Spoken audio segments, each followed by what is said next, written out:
Nesta última aula sobre vanguardas europeias, vou expor a vocês os movimentos que estão distribuídos em nosso livro didático História da Arte de Graça Proença em 3 capítulos.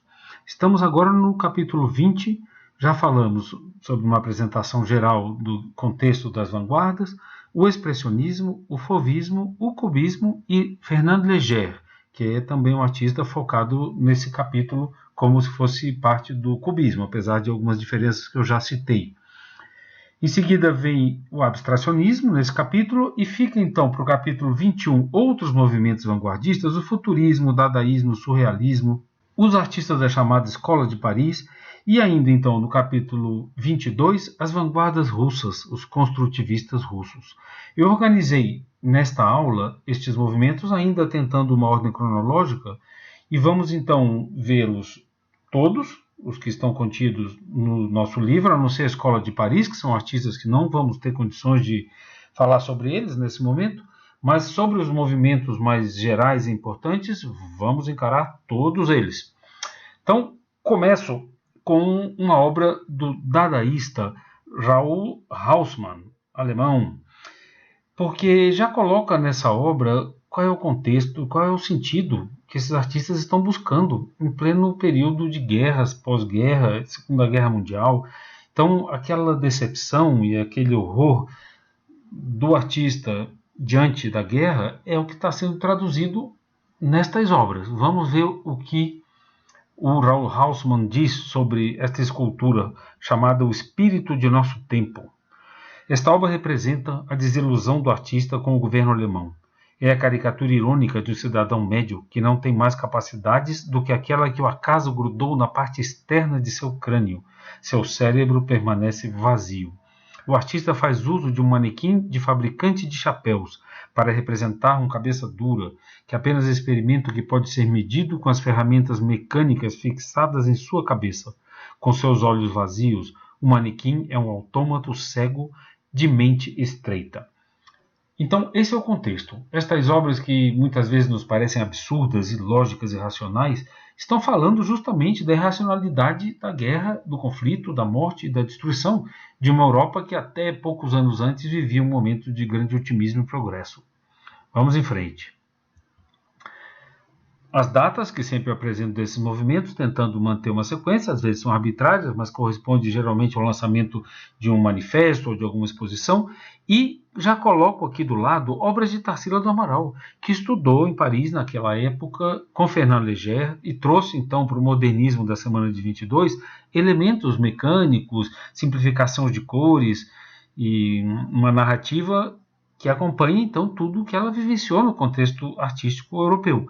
No quadro de cima, Carnaval em Madureira, a Torre Eiffel para entre os morros cariocas, na estação de ferrocarris de trens brasileira, também todo um esquematismo que nos lembra muito a pop art e a arte de Fernand Léger e a elegância do autorretrato de Tarsila, famoso desenho. Então, já vimos todas as escolas que estão aqui em cinza e vamos em frente com dadaísmo, futurismo, surrealismo, abstracionismo e construtivismo. Do dadaísmo, inicio com a obra de Marcel Duchamp, chamada apenas Roda de Bicicleta. Então, conceitos gerais. Vanguarda artística iniciada em plena Primeira Guerra Mundial. E a palavra Dada foi escolhida por acaso, como se fosse uma criança falando, disse que foi encontrada num dicionário aberto aleatoriamente. Então é justamente para simbolizar o caráter antirracional desse movimento contrário à guerra e à arte estabelecida. Passou por várias cidades e pode-se considerar que esses dadaístas foram a origem do surrealismo, que vamos ver uma escola que tem outras características além dessa busca do irracional e do absurdo. Mas a busca dos dadaístas influencia toda a gráfica e a cultura visual dos dias de hoje. Aqui embaixo desse slide um pequeno fragmento do manifesto dadaísta de Tristan Tzara. Eu redijo um manifesto e não quero nada. Eu digo, portanto, certas coisas e sou por princípio contra manifestos. Pela contínua contradição, pela afirmação também. Eu não sou nem pró nem contra e não explico por que odeio o bom senso. Então vemos aqui justamente a reivindicação do ilógico, do absurdo. A obra mais famosa de Duchamp, o Mictório, chamado por ele de Fonte, é um dos conceitos dos quais ele é criador, que é a arte conceitual. Já não se fala mais de estética ou de beleza, o que importa é o conceito, a leitura que pode ser feita da imagem. Por ela mesma, o seu valor objetivo, chamemos assim, não existe. É apenas o valor simbólico que se acrescenta ao objeto. Então, é o que está dito aqui em grandes traços dessa obra, textos para vocês lerem com calma nos slides. Vamos em frente. Duchamp começa como pintor, e aqui vemos a influência do cubismo, um pouco do futurismo, que pretende sempre representar um movimento, e Duchamp, então, não é um artista visual que tem uma grande originalidade, mas já nesses trabalhos tem uma certa ligação com a escultura, que talvez dirija ele ao objeto. Então aqui é a Noiva, que vamos ver depois numa outra obra com uma representação muito parecida. Homem descendo a escada, que foi apresentado como cubista, mas considerado pelos artistas cubistas como uma piada de mau gosto, porque evidentemente aqui não há um trabalho sobre a profundidade que vimos nos trabalhos cubistas de Picasso. É quase uma caricatura do cubismo, simplesmente representando os movimentos de um homem descendo a escada. E aqui temos uma de suas obras mais famosas, pintada no vidro, que é todo também uma provocação. Duchamp era um grande provocador, quando pensamos na fonte, né, naquele pinico, tem um elemento de humor, de provocação. Então, no título aqui nós vemos A Noiva Despedida por Seus Solteiros. Esse é o nome dessa obra, também chamada de O Grande Vidro. Ele só considerou ela pronta um dia que ela quebrou no transporte.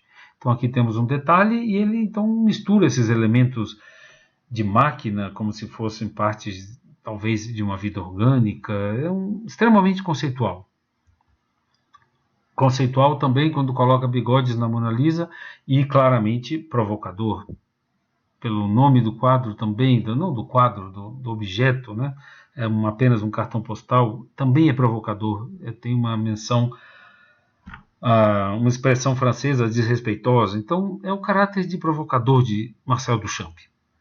Hugo Ball é um artista também professor da Bauhaus, que é outro movimento mais ligado ao construtivismo alemão, e ele apresenta uma performance que é a leitura de um poema, no qual sílabas sem sentido criavam um certo ritmo e emoção. Então, a falta de sentido resultante, ele queria que fizesse referência à incapacidade das potências europeias para resolver seus problemas por meio de uma discussão racional, levando assim à Primeira Guerra Mundial. E há então uma metáfora, uma sugestão que seria uma relação com o episódio bíblico da Torre de Babel. Ninguém se entende, ninguém fala algo que seja compreensível.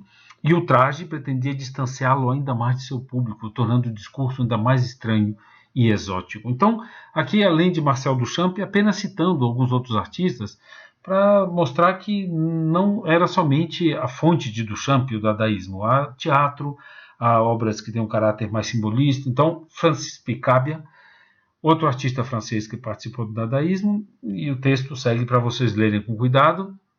Na imagem vemos que é um pintor que busca, através de mecânica, algum tipo de metáfora, parecido com o trabalho de Marcel Duchamp.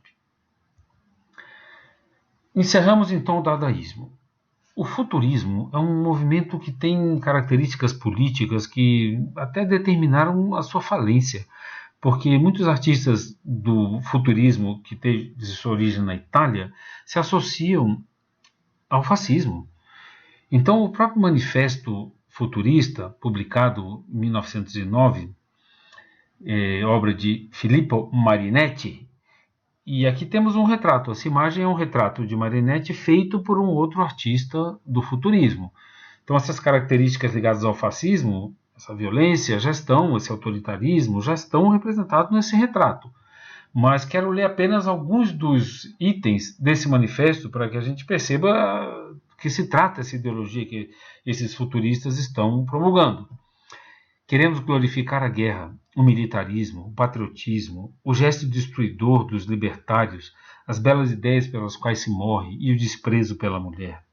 Queremos destruir os museus, as bibliotecas, as academias, combater o moralismo, o feminismo. É da Itália que nós lançamos pelo mundo este manifesto de violência arrebatadora e incendiária, com o qual fundamos hoje o futurismo. Queremos libertar este país de sua fétida gangrena de professores, de arqueólogos, de cicerones e de antiquários. Então, esse programa, essa proposta de extrema radicalidade e violência esgotou-se por si mesma no próprio campo da guerra e da política. Então, aí está um texto para vocês acompanharem. É interessante citar que influenciou artistas modernistas.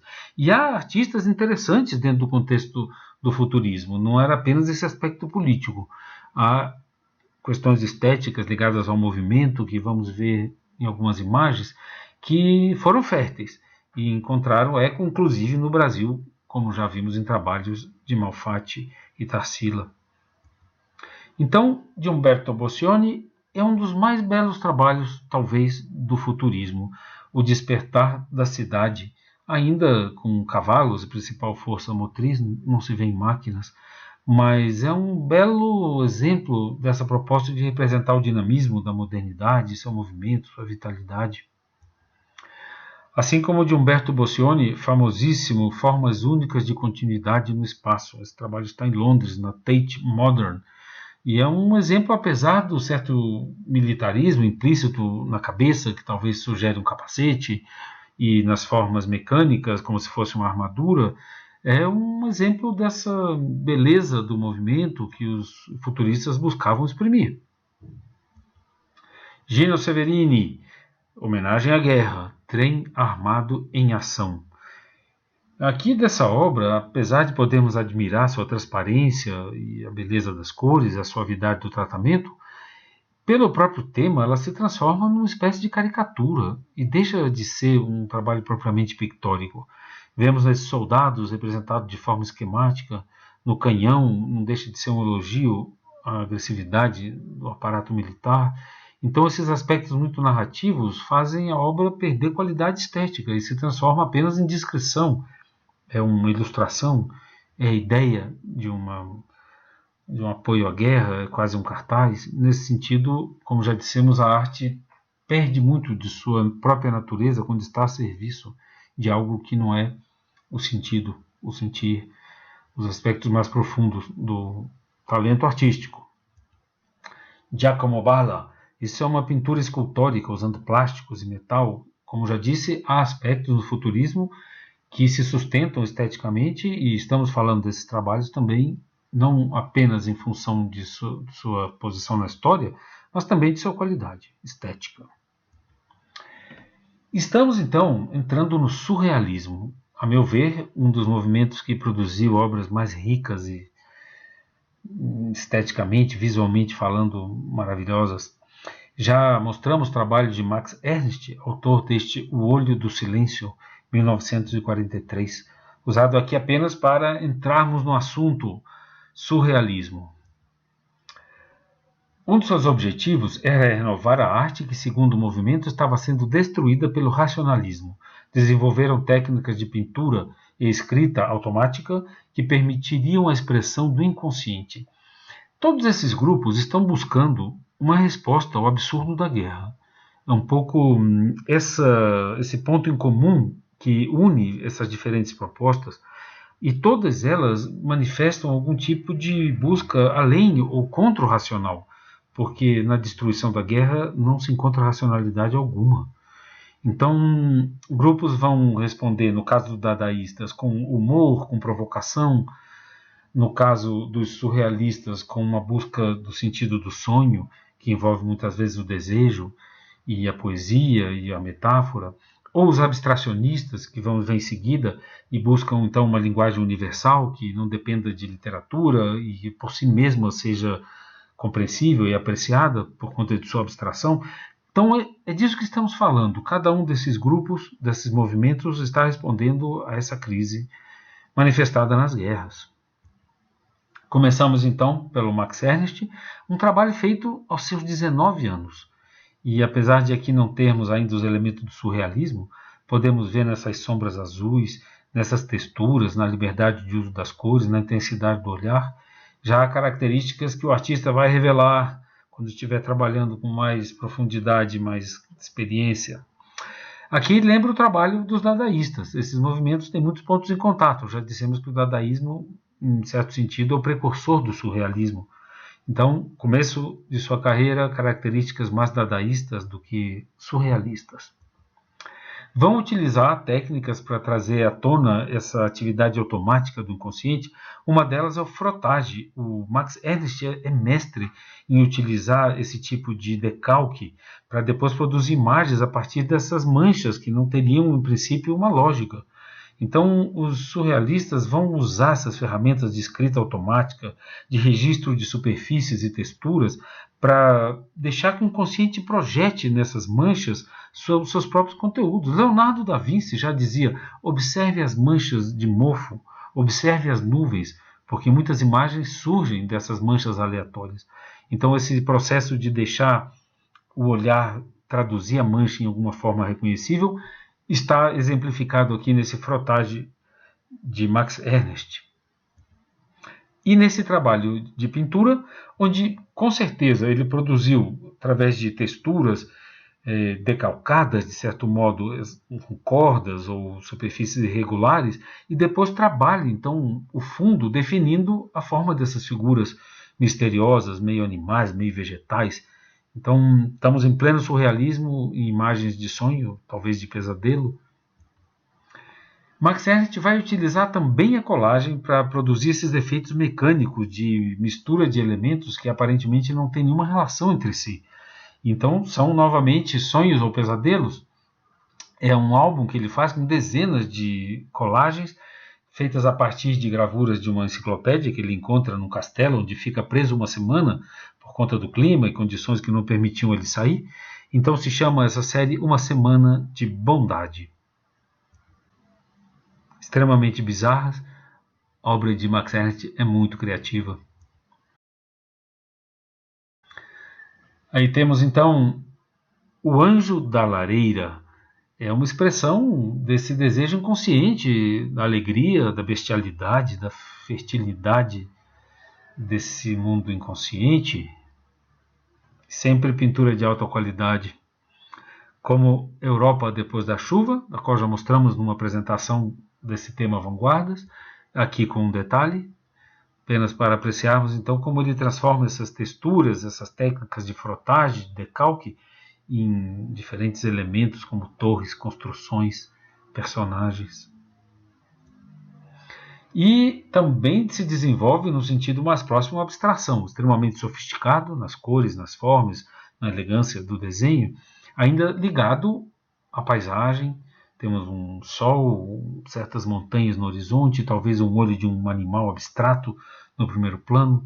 Então, com certeza, Max Ernst está partindo de sugestões dadas pela textura, pela estrutura que ele consegue com as cores, e a figuração vai se impondo a essa abstração que permanece muito clara nos elementos do quadro.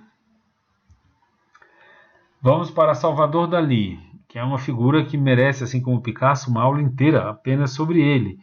Aqui está uma foto dele jovem, morava em Cadaqués, numa vila de pescadores, e parece até um jovem hippie contemporâneo. Começa sua carreira, então, influenciado pelos dadaístas, pelos artistas que estão trabalhando a abstração, pelos próprios cubistas, e faz, então, uma obra que tem essas características ainda ligadas a quase que à abstração. Mas se olhamos com cuidado, nesse quadrado mais claro no centro do quadro, há alguns elementos, há um olho que é um pouco um sofá, com a sua sombra projetada no chão, figuras que talvez estejam derretendo ou sendo construídas, talvez até um relógio peixe ali no centro, então uma janela lá no fundo dessa cena que parece abstrata, apenas construída, há elementos já oníricos e muito ligados às obsessões que o Dalí vai elaborar. Vemos então o seu trabalho se desenvolvendo com essa extrema qualidade visual, sempre definindo pedras e anatomia, e o erotismo. A obra de Dalí é de um erotismo muitas vezes selvagem. Dalí tem uma expressão muito engraçada. Ele diz: a única diferença entre um louco e eu é que eu não sou louco. Inspirado um pouco pelo cubismo, mas já trazendo suas obsessões espaciais, eróticas e de texturas, que vamos ver ele desenvolver em sua obra, mas ainda conectado com movimentos e artistas contemporâneos a ele. Novamente um trabalho quase abstrato, mas só a sombra dessa estrutura luminosa, aquela lua e essa espécie de fantasma de um pássaro, já dão um caráter tão mais figurativo e poético, mais do que abstrato, muito mais do que abstrato. Chegamos então, em ordem cronológica, no famosíssimo A Persistência da Memória. O texto está nos slides para vocês lerem com calma. Vou apenas ler uma declaração do próprio Salvador Dalí sobre esse quadro. Toda a minha ambição no campo pictórico é materializar as imagens da irracionalidade concreta com a mais imperialista fúria da precisão. Esse é o louco, que de louco não tem nada. Pelo menos no que se relaciona a dinheiro, sempre soube gerenciar bem até demais sua vida financeira. Copiou Millet, já falamos sobre essas cópias do realista Millet quando apresentamos os artistas do realismo. Salvador Dalí tem uma espécie de obsessão com essa obra e aplica sobre ela seu método paranoico crítico para interpretar de um modo muito bizarro aquela simples cena rural e campestre de François Millet. E quando falamos de Dalí, em algum momento teremos de encarar o erotismo em suas formas mais estranhas. Então, construção macia com feijões saltadores é também chamado de premonição da Guerra Civil Espanhola, por conta do horror que ele implica. Mas os elementos eróticos aqui são evidentes sua bizarrice. Esse quadro já caiu em algumas provas de vestibular e por suas conotações até políticas. Seu título, Criança Geopolítica observando o nascimento do novo homem. A criança está no canto inferior direito e tem essas conotações do planeta se desmanchando e surgindo dele, então, uma nova consciência, um novo ser. Fechamos dali desse modo muito, muito resumido e precário. Como disse, esses artistas mereceriam uma aula inteira. E vamos falar então de René Magritte, outro grande surrealista belga, e suas obras são metáforas visuais. E vamos a elas. Esse autorretrato não é um autorretrato, é uma foto dele diante de um quadro, mas, como já comentamos muitas vezes, se não sempre, as obras são autorretratos. Então, Magritte vai fazer metáforas visuais fantásticas como essa, tentando o impossível. Chama atenção para a beleza da claridade da paleta, que é a própria pele dessa mulher. A pele dela é pintura. Essa história de um escultor que se apaixona por sua obra é famosa. A obra é tão bela que ele se apaixona e deseja que ela tenha vida. Talvez é disso que Magritte está falando. 1928, Os Amantes. Os dias titânicos. Metáforas do impossível, mas pintadas com a qualidade que só diante de um original de Magritte a gente entende. As reproduções de Magritte não traduzem a enorme pureza do seu trabalho. O Falso Espelho, famosíssima imagem criada por Magritte. Outra obra muito famosa, em francês, isto não é um cachimbo, é justamente a ideia da linguagem, da metáfora visual, explicado em uma simples imagem. E não posso deixar de apresentar a vocês pelo menos uma das mulheres surrealistas por conta de sua poética. Se falamos de irracionalidade e busca de resposta ao absurdo da guerra na pintura de todos os artistas que vimos até agora, em algumas dessas surrealistas há a expressão de uma compreensão profunda da ordem da vida. Então é um outro tipo de reação a esse absurdo da guerra, e não é à toa que essa ótica, esse modo de ver é produzido por mulheres, é feminino, talvez mais ligadas à natureza e, portanto, expressando essa sabedoria. Vamos então a Remedios Varó. E aqui é apenas um detalhe de seu quadro maravilhoso chamado Música Solar. Música solar expressa o conceito de que há uma ordem e que ela vem do alto e se expressa por meio de escalas. São tantos os conceitos que estão implícitos nessa imagem que justificariam todo um trabalho também sobre a cultura religiosa, mística, filosófica dessas artistas. Os links estão aí, algum link pelo menos para quem tiver interesse, mas vamos lá, não vou poder me deter nesses aspectos mais profundos. Pintora espanhola, a vida de Remedios Varó é também muito aventureira, porque se relaciona com vários artistas, vai para Paris na época da guerra com um artista francês, tem que fugir com ele como refugiados do nazismo, então vai para o México, e apenas ao se casar com um homem muito rico no México, ela consegue trabalhar e desenvolve a parte mais significativa de sua obra, em 13 anos de trabalho. Nessa obra, O Flautista pode-se interpretar a criação da torre humana, dos signos e da linguagem, novamente com a ideia da música traduzindo uma simbologia de ordem, de construção, de escala, novamente, a escada como símbolo. Então, acentuando a extrema riqueza conceitual e poética dessa artista, e que, de algum modo, se opõe a toda a violência do humor e do irracional em alguns dos artistas dadaístas e surrealistas, por exemplo. Aqui fala-se de um sentido profundo de natureza e linguagem. Nessa obra, por exemplo, chamada Harmonia, da qual vou mostrar alguns detalhes, novamente está se falando de uma escala musical, de uma ordem, de uma harmonia. Há uma espécie de entidade ou de anjo que sai da parede em frente à personagem à esquerda e que distribui para ela alguns objetos que aí estão.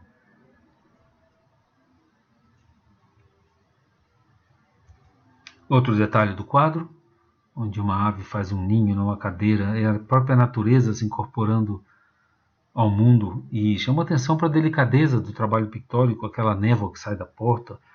Remedios Varó. Novamente uma simbologia profunda aqui, papilla estelar, em espanhol papilla mingau. Então é uma personagem que extrai com uma espécie de moedor a luz das estrelas e alimenta uma lua engaiolada.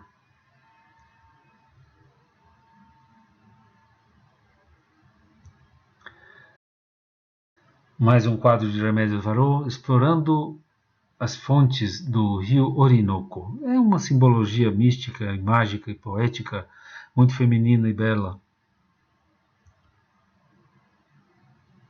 Aurora. Remedios Varó, nos últimos anos de sua vida, alcançou grande repercussão e se tornou uma das artistas mexicanas, apesar de ser espanhola, mais importantes, junto com outras artistas. Formavam um grupo chamado também de Las Brujas, por sua interpretação mágica da realidade.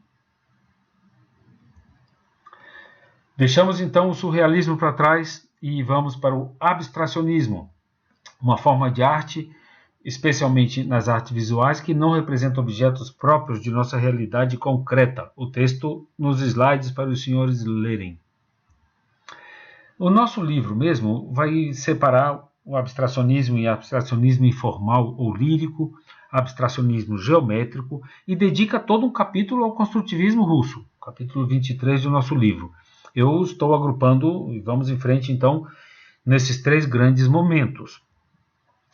Temos também revistas e publicações e movimentos que estão citados no nosso livro. The Style, que significa o estilo, é uma publicação nesse contexto do abstracionismo, mas ligado ao design. Então temos a tipologia, a arquitetura, o próprio design de móveis e objetos, assim como no Art Nouveau, tivemos o Art Deco, que é próximo a esse estilo, e vamos então avançando em direção ao design, que faz parte do contexto do abstracionismo. E nesse contexto Precisamos falar da Bauhaus, que está também citada no nosso livro, que é uma escola de arquitetura e arte da maior importância, onde ensinaram Kandinsky, criador de arte abstrata, Paul Klee e outros artistas importantíssimos. Teve problemas com o nazismo, mas deixou uma semente de racionalidade, de design e arte muito importante. Aí está então Kandinsky, como grande pioneiro da arte abstrata, em muitos livros é citado como criador, e acreditava que a abstração total oferecia a possibilidade de uma expressão profunda e transcendental. Copiar a natureza apenas interferiria nesse processo. Esses artistas do abstracionismo estão buscando uma linguagem universal que transcenda a desarmonia e o conflito. É um pouco a mesma busca por ir além do conflito da guerra. Mas então, aqui ainda ligado à tradição folclórica russa, mas já tendendo a uma leitura mais abstrata dos elementos. Ainda dentro do folclore, começa então a extrair elementos apenas plásticos da realidade e vai se tornando um pintor cada vez mais abstrato, apesar de aqui ainda estar representando uma rua, uma avenida com o desfile dos cidadãos, aqui uma paisagem, vamos sentindo a influência da liberdade de Van Gogh. Nós já mostramos esse trabalho quando falamos do expressionismo, do qual ele fez parte. Novamente aqui a abstração vai se impondo através da vitalidade pura das cores. E vamos vendo então esse processo, já falamos desse quadro O Arqueiro, e vamos chegando então em composições cada vez mais abstratas, até ele se dirigir a uma abstração pura, onde a forma geométrica e a cor pura falam por si mesmas, são trabalhos quase que musicais em sua total abstração.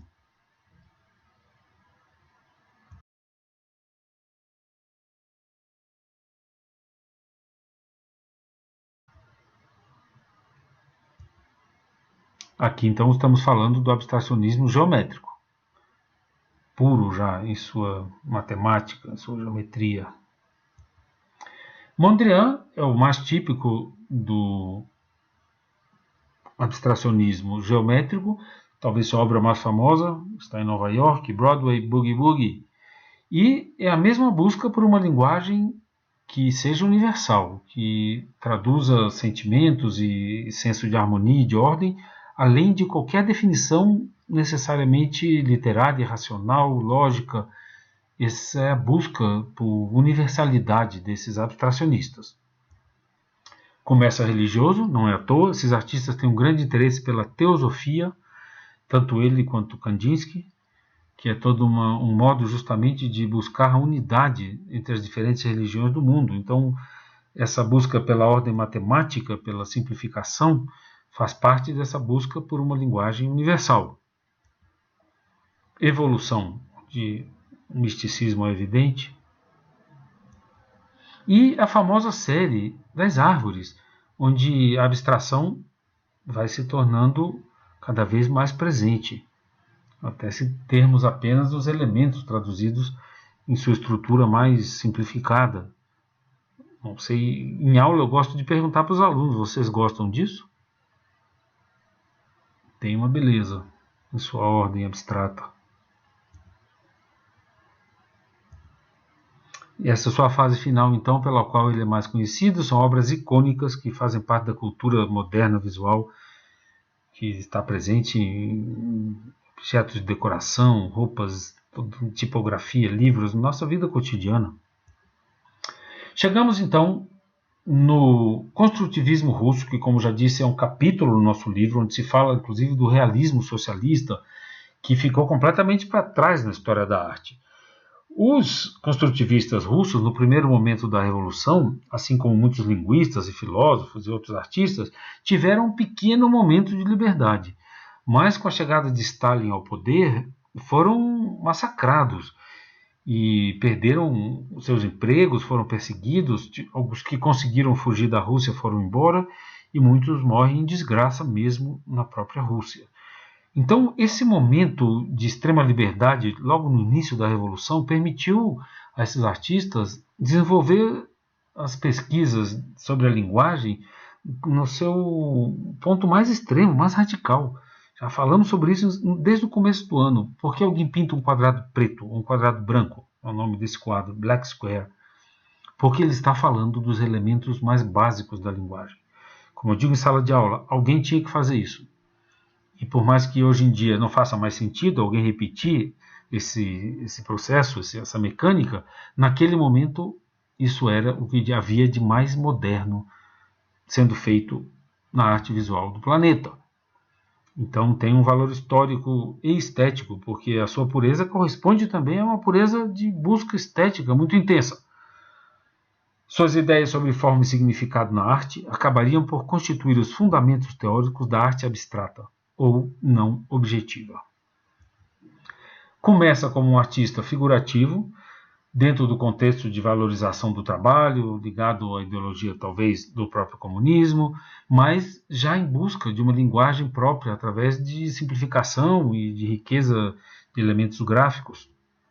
Aqui já claramente influenciado pelo futurismo, pelo cubismo, novamente aqui o cubismo presente, mas a evolução de seu trabalho vai levar Malevich em direção ao que vai se chamar o suprematismo, que é justamente essa busca pela síntese total. Então aqui ainda temos um camponês russo, mas a abstração é talvez mais importante que qualquer outra questão. E aí está quase um Kandinsky. E chegamos então a esses elementos levados à sua máxima simplicidade. Mas reparem que há uma pequena modulação, não é um quadrado perfeito, as cores têm uma vibração. Eu já tive a oportunidade de ver algumas dessas obras e elas são interessantes, elas estão vivas. Jovens, para fechar, e na realidade seria para abrir, porque teríamos que começar a falar depois dessa aula do modernismo brasileiro, não do modernismo da semana de 22, no qual o nosso livro expõe, no livro de Graça Proença, vem em seguida a semana de 22, mas há um modernismo brasileiro associado ao construtivismo que teve uma importância enorme e altíssima qualidade na década de 70. E Geraldo de Barros, estou apresentando ele a vocês como síntese desse momento. Geraldo de Barros é artista e designer. Sua obra vai da gravura à fotografia, às artes gráficas, ao desenho industrial. É um gênio brasileiro. E sua proposta de simplificação responde a um objetivo social.